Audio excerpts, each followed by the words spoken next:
নৰেন্দ্ৰ মোদী ডাঙৰীয়া এতিয়া নৰেন্দ্ৰ মোদী ডাঙৰীয়া ইলেকশ্যন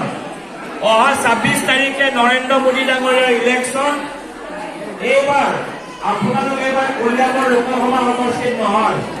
এইবাৰ আপোনালোক নগাঁও লোকসভা সমষ্টিত ভোটাৰ আৰু আমাৰ উজ্জ্বলা গেছ পাইছেনে নাই আমাৰ উজ্জ্বলা গেছ বহুতে পাইছে হয়নে নহয় বহুতে উজ্জ্বলা গেছ পাইছে এইবিলাক ক'ৰ পৰা পাইছো আমি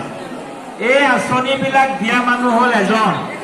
কেইজন হ'ল বেমাৰ আজাৰ হয় তেওঁলোকৰ যদি ঘৰত ককাইৰ বেমাৰ হওক ভাইৰ বেমাৰ হওক মাৰ বেমাৰ হওক পৰিয়ালৰ যাৰে বেমাৰ নহওক তেওঁলোকে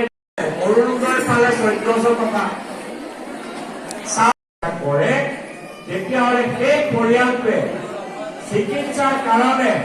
এটা বছৰত ৫ লাখ টকালৈকে চিকিৎসা ফ্ৰী পাব।